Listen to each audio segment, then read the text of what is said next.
Hey there, sports fans. How are we?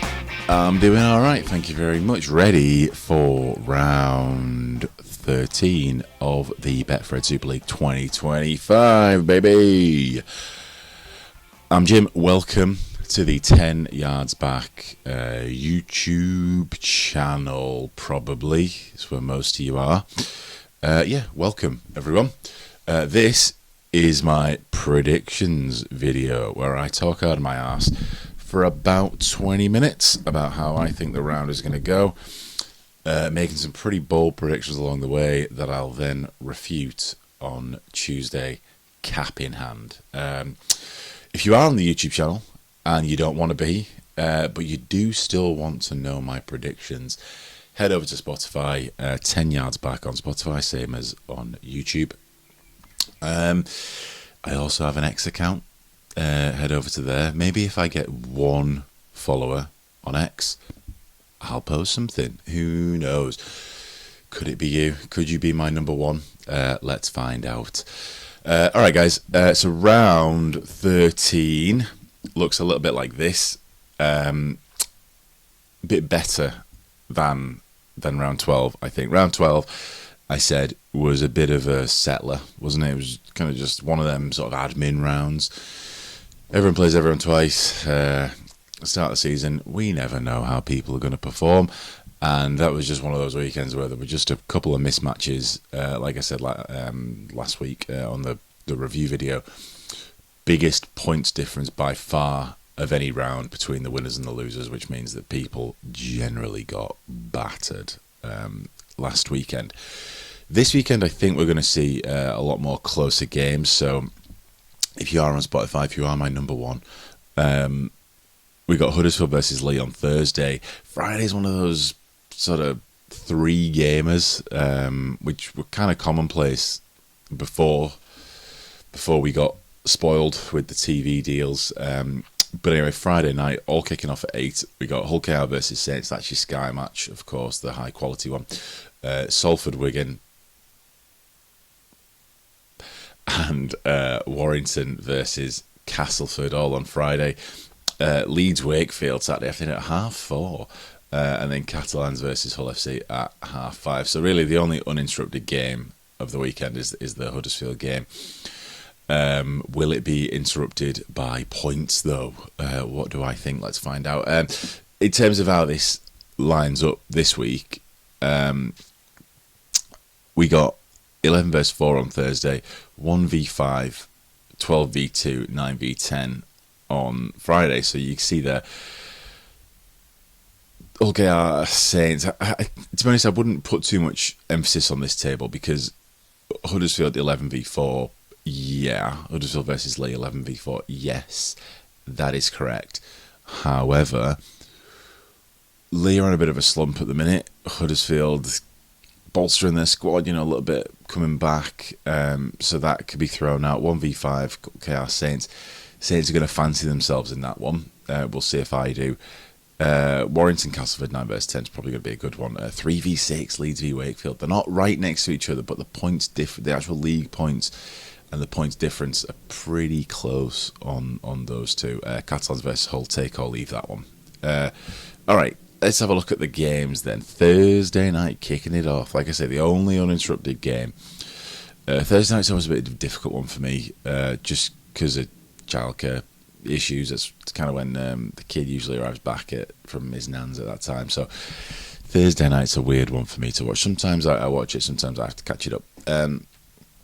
This one, though, I think it could go either way. This one, as with what you've got here, is two teams that could always go either way. Both have basically got a full squad. O'Brien's still out for Leigh, unfortunately, who they'll miss.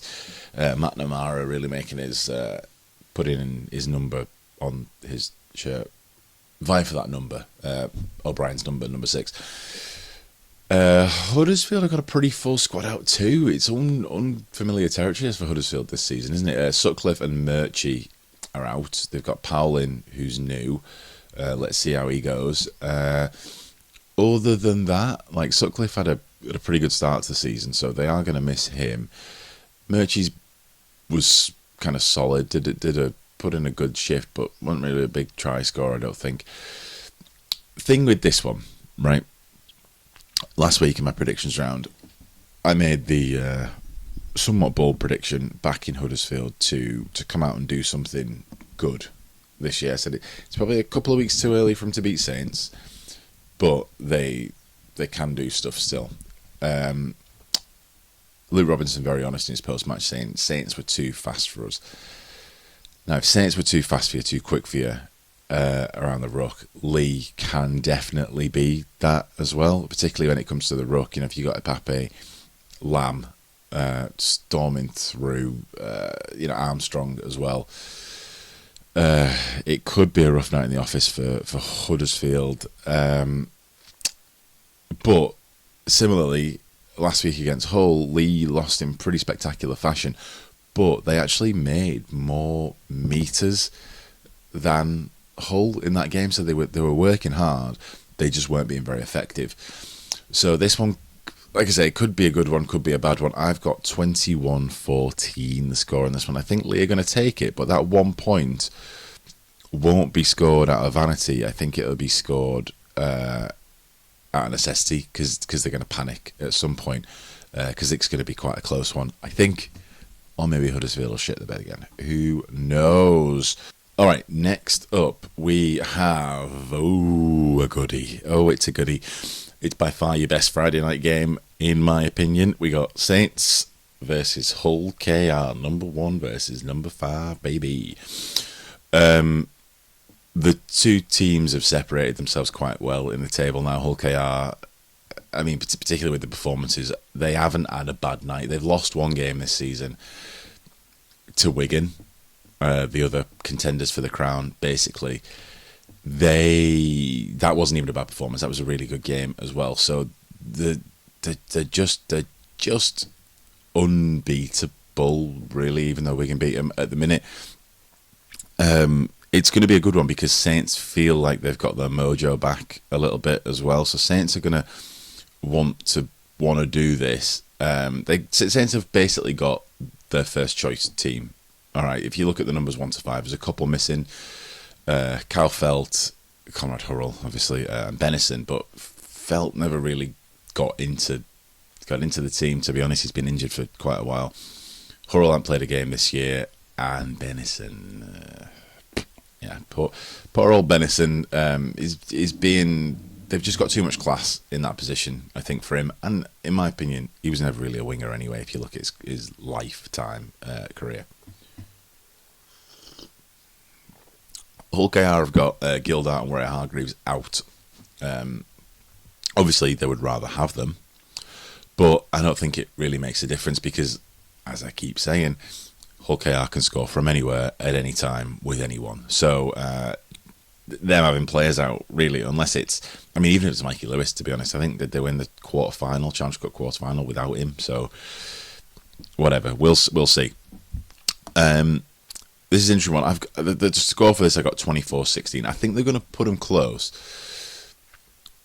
I'm excited to see this one because last time these two met in the league, Hull KR showed that if you just do a bit of research on a team, you can beat them before you've even got there.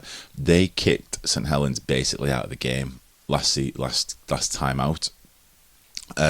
They pinned them in that bottom right-hand corner all game.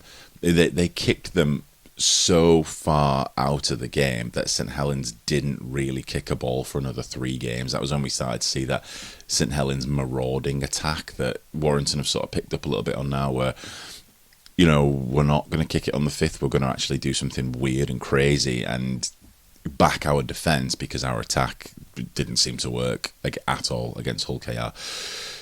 They can do that. I think the one to watch for me on this one is that Saints feel like, oh, thank God, we finally found something for Tristan Saylor to do.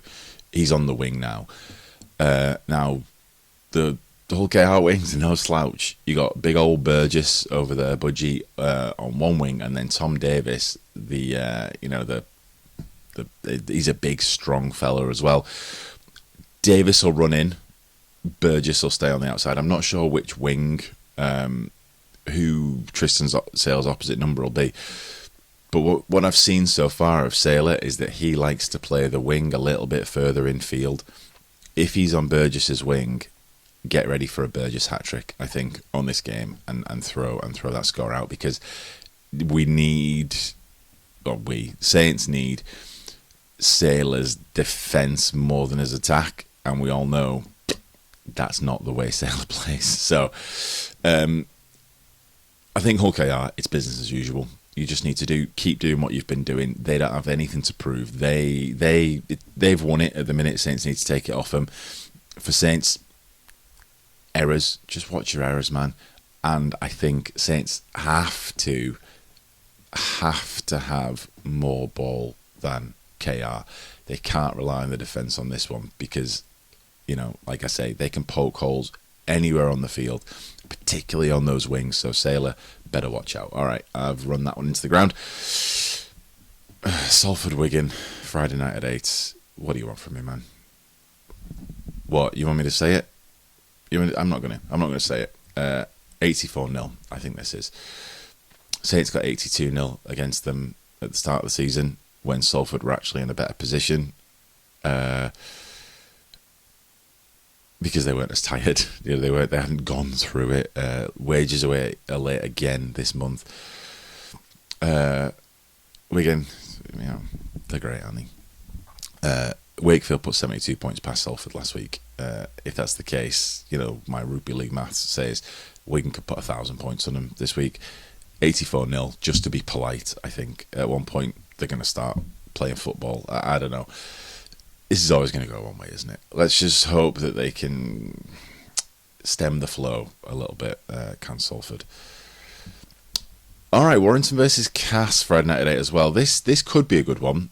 Unless you have to, I wouldn't watch it. I'd probably catch this up and catch the KR game, the Robins game. Quite close in the table, which is amazing because Warrington... I think, close in the table, but Warrington have won 2 more games than them. So, take that league position with the pinch of salt. Cass can do this, and they're going to want to do this. They're going to feel like this could be them jumping up. It's one of them weird ones, though, isn't it, where even if they win this one, they don't move up the table at all. So, it's not that exciting, but if you can get one over at Warrington at home, great. Cass really put Leeds through it for about 50 minutes last week. It was competitive for 50 minutes. They need to do that again, except Warrington are a much more attacking side. So Leeds are a bit more strategic this season. Let's place the ball where we want. Let's gain those inches, those yards. Warrington aren't like that. Warrington will try to score a try every single run out. I think what Cass need here in this game is for Ackers to really marshal the troops. I think we need I always look at the generalmanship of the game as, is it forward led, as in the hooker and the loose, nowadays, or is it half led? Are you going to have if it's forward led, the hooker, the loose, then it's kind of very offensive, very marauding, very, very just barge over. If it's half-led, typically it'll be a bit more strategic, a bit more about ball placement and picking the perfect pass. Cass, I think, on this one, need to go forward-led, get Ackers, get Westerman involved in that marshalling of the game so that they can kind of catch Warrington on the back foot a little bit and see if they can get one over. All that being said, looking at the stats as they stand, I think Warrington's going to take it about 22-14. We'll see how that goes. Like I say, it could be closer. Cass could even pip it. We just don't know. Warrington has got too many injuries at the minute, man, to make these assessments mean anything. They're missing too many players, and I feel for them, but no one has any sympathy when it's not your team, do they? All right, Saturday afternoon. This, I think, could be the match of the weekend. We got Leeds Rhinos versus Wakefield Trinity. So Wakefield took Leeds by surprise a bit, I think, in round one. They got 2 points on them. Just one, I think it was 16-14 or something like that. It took everyone by surprise. Nobody expected it, least of all Leeds. This one now, where we are in the season, it's a difficult one to predict. Wakey don't have like one star, and I think that's working for him.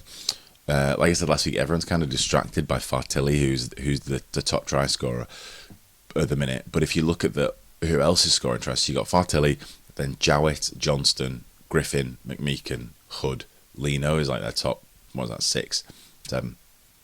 But they're all quite close. So you got a prop, a fullback, a wing, a second row, a prop, a hooker, and a half. That's the top try scorers are all over the field. Compare that to Leeds, who've got Lum and Hall, wingers, their top 2. Newman, a centre, Hanley, a centre winger, McDonnell, second row, good for you, and Miller, the old rugby sevens fullback. The actual try placement seems a little bit more predictable for Leeds, so maybe that'll be a bit easier for Wakefield to defend against, particularly when Walmsley and Johnston are doing such good work out on those wings at the minute for Wakefield. Looking at the number of carries per try and the number of kicks per try of each team, Leeds are more effective with the ball. So I think for Leeds to get this, they need to have more ball, basically in better positions, and they'll win. Their secret weapon at the minute, Leeds' secret weapon to that elegant rugby style they're playing is Connor's kicking game. Connor needs to decide where the game is going to be played. Unlike what I've said in previous weeks, which is Leeds are going to be reactive, they're better to be reactive. I think on this one, because Wakefield are a bit of an unknown entity, Leeds have got to control the field position. Not necessarily to be unexciting, but just keep them back, try and force the errors, keep that. If Leeds have more possession than Wakefield, they'll win, I think. That being said, I have this down 18-16. I think it's going to be a good one. I think this is going to be really, really good. And I think it's all going to come down to where those tries scored, laterally on the field, how easy are those kicks, how easy do you make it? Because both are very good kickers. Connor, Jowett doing work. But you've got to give yourself a chance, haven't you? All right. Final game of the season, Catalans versus Hull FC. This has turned into a bit of a fixture, I think. So Hull FC smacked their ass in round 1. Again, surprising everyone. That round 1 was a good one, wasn't it? Everyone, it was a bit upside down what everyone thought it was going to be. But